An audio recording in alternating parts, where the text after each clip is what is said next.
A conversa no jardim hoje se faz num espaço diferente. Vamos fazer.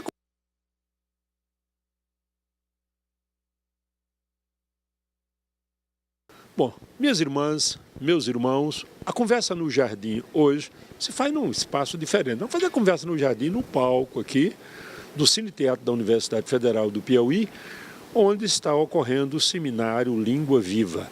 E vamos conversar com um irmão querido, uma pessoa que já esteve em Teresina num outro momento, uma pessoa que tem prestado um serviço inestimável à cultura brasileira, porque se dedicou a estudar uma questão que só muito recentemente ganhou relevância, que é a questão dos afrodescendentes, a história da África, a história do samba e principalmente uma história de vida. E hoje o Ney conversou aqui com uma plateia pequena, mas seleta, sobre a vivência dele, as experiências dele e também as sofrências num ambiente que nem sempre foi tão receptivo e continua às vezes sendo até hostil. Nem me diga uma coisa, quando o Vinícius diz é que o samba nasceu lá na Bahia. Aí você tem outro que diz, eu sou o samba, sou natural aqui do Rio de Janeiro. Como é que a gente trata dessa coisa aí? Isso para o público de casa.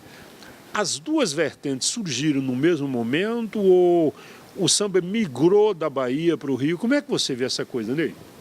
Olha, eu costumo resumir isso numa frase que é a seguinte.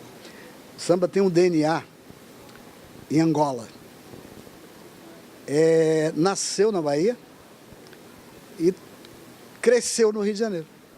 Essa é a história. É a sua versão. Mas é uma versão até simplificada, só mais ou menos feita para resumir mesmo. Não é tão fácil assim resumir, porque, como eu disse minutos atrás, há uma complexidade muito grande na conceituação do que seja o samba. Várias danças e, consequentemente, as musiquinhas que as acompanhavam e acompanham no Brasil podem ser caracterizadas como samba. O coco pernambucano, um fandango lá no Rio Grande do Sul, isso já foi tipificado mesmo como samba porque tem uma forma que começa... Antes de tudo, houve a dança, né? Sim. A dança que evoluiu para acompanhada de refrões, com batida de palmas, etc. Tal, mas que acabou se tornando um gênero de música popular. Eu acho que... E música popular de consumo, né? Então a gente pode dizer o seguinte, a essência veio de Angola, da região Angola-Congo, desenvolveu-se nessas partes todas do território nacional, onde houve mão de obra escrava, ganhou predominância e proeminência no recôncavo baiano, migrou para o Rio e no Rio tornou-se um item de consumo. Essa coisa da presença do tambor foi marcante na história do samba, Ney? Fundamental, né? Teve uma importância no Rio de Janeiro também fundamental, que foi a incorporação no samba e através das escolas de samba de vários componentes da estrutura militar que se vivia no país na época, né? Então, tem uma mitologia de que um sambista tradicional desse primeiro momento, que era o Bide, parceiro do Marçal, no Estácio, tem algumas obras que o Bide foi o inventor do surdo. Sim. Não, claro que não, porque é um instrumento que existe há muito tempo, né? Acho que na Revolução Francesa já tinha. Você vê uma gravura O cara batendo no surdo. Claro, está batendo lá. Várias formas. Tem uma chamada caixa de guerra. Isso foi fundamental na consolidação do som das escolas de samba, né? A marcação do surdo é fundamental. Fundamental. Né? Não, e os outros instrumentos também, porque antes os instrumentos primordiais, né, eram de fabricação muito caseira, né? Aquela coisa de pegar uma barrica de vinho e botar couro em cima, Couro. aquecer no fogo, não é? Exato, também. E esse tambor está aí, pronto. não é? E quando os instrumentos das bandas militares começam a entrar na composição das baterias da escola de samba, isso ocorre na década de 1930, a sonoridade fica diferente, né? Fica diferente, fica mais diversificada, né? Paulinho da Viola, tinha eu 14 anos de idade, quando meu pai me falou aquela história do sambista não tem valor. O Paulinho parece que tinha razão, porque embora o samba tenha alcançado momentos luminosos, e você disse uma coisa muito oportuna aqui, o que o João Gilberto faz e nunca negou é samba. O João Gilberto se define como um sambista. E você tem de Noel Rosa a Chico Buarque de Holanda, sambistas de elite e tal. Mas o samba continua sendo visto com uma certa desconfiança. Não é muito sério quem faz samba, não é? Parece que podia fazer uma coisa diferente. Eu acho que foi, como a gente falou também aqui, toda a potencialidade do samba tem sido canalizada pelos meios de comunicação e, naturalmente, pela indústria que está por trás disso tudo aí, canalizado para o gueto do carnaval, né? Um gueto espaço-temporal. Temporal. Né? Só pode Coisa ser de... ali, sazonal. Pode ser ali. Só pode ser ali e... Sabe, não é aproveitado em toda a sua potencialidade. Inclusive, a própria música popular, você observa uma coisa interessante. Na música afro-cubana, que para mim é um exemplo máximo desse bom aproveitamento, os instrumentos de percussão têm uma nobreza, né? Tem uma função que é reconhecida como fundamental. E na música brasileira não, você vê um conjunto orquestral. Agora quase não tem mais nenhum, né? Mas ainda existe por aí pelo Brasil. Um conjunto orquestral que você tem lá, os naipes de sopro, de metais, de palhetas, etc, etc, etc. Aí vai ver, tem uma bateria. E meio que na cozinha, não é? Do conjunto, não é verdade? Tanto que o Letieres Leite, que é um maestro baiano, que está fazendo um trabalho muito importante, baseando-se na tradição da música religiosa afro-baiana, criou a orquestra, Rumpilés, né? Que é Rumpi, Lé, nome de tambores de candomblé, e Les Cadujés, Rumpilés. Eu ouvi a explicação dele, achei muito interessante.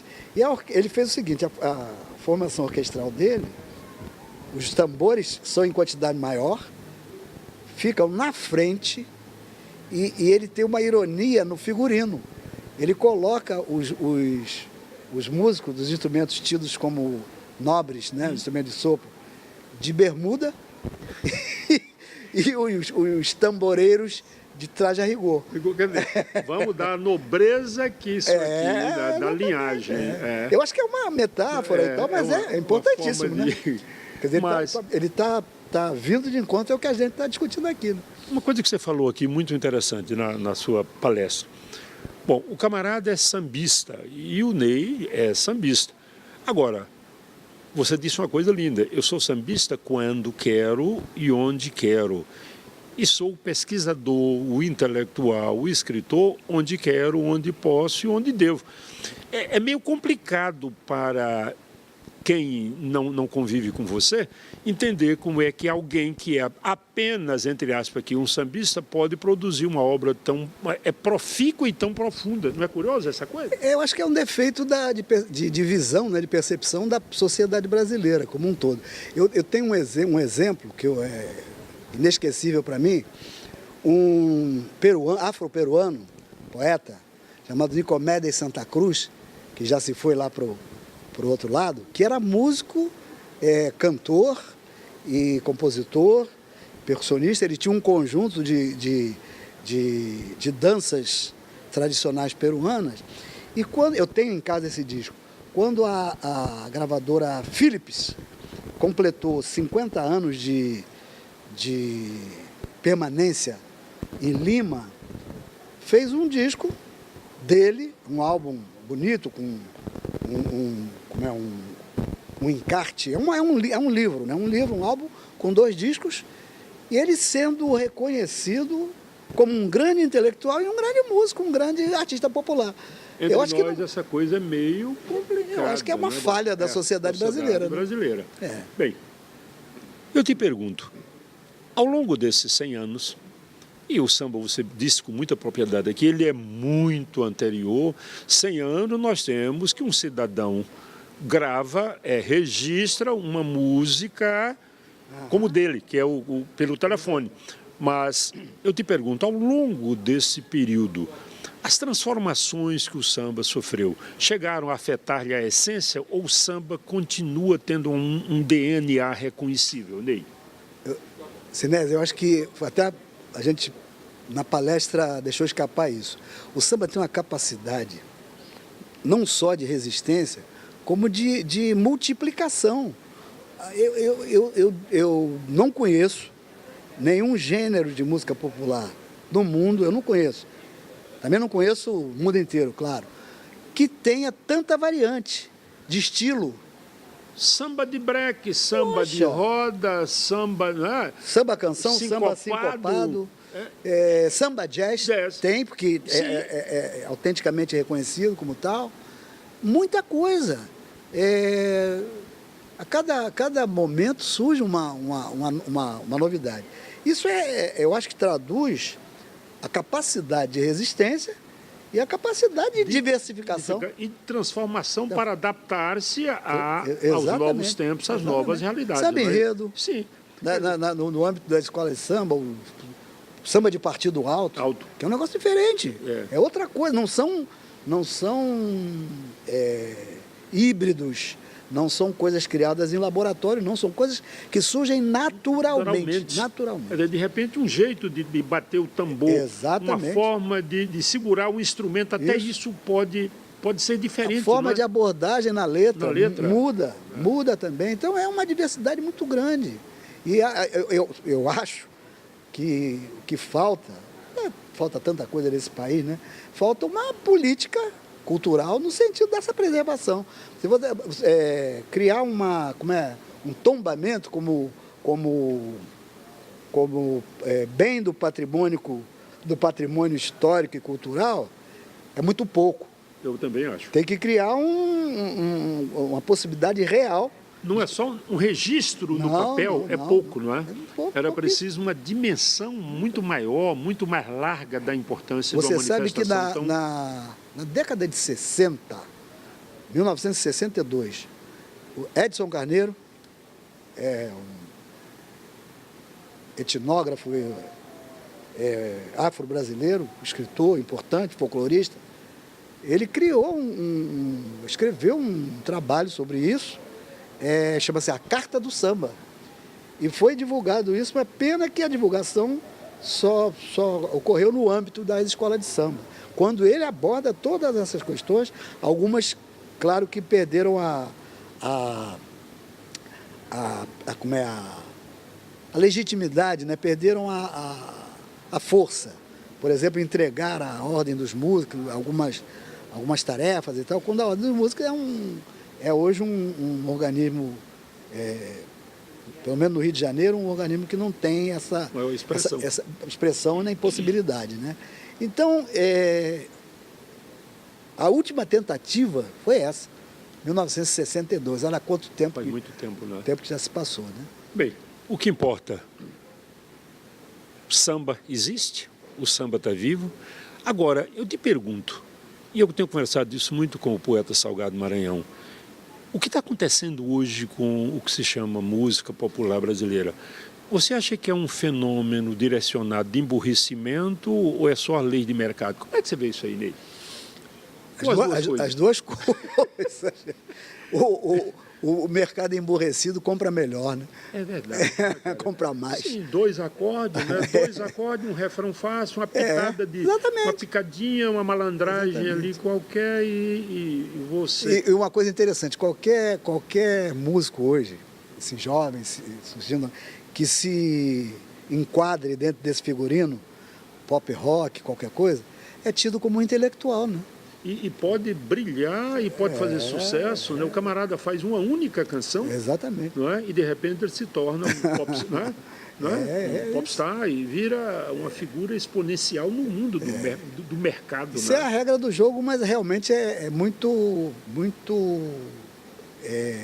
covarde, né? Desigual. É muito covarde, desigual. Porque você, de um lado, tem toda uma estrutura Certo. montada com um poder enorme, Exatamente. e do outro lado, o camarada com uma viola ou um tambor, né? Aí a E coisa- tocando mal. Seu Ney, obrigado pela sua participação aqui, é sempre muito bom tê-lo aqui. Olha, conversar com o Ney é uma alegria, pelo humor, pela competência, pelo brilho pessoal. Muito obrigado, meu irmão, de coração.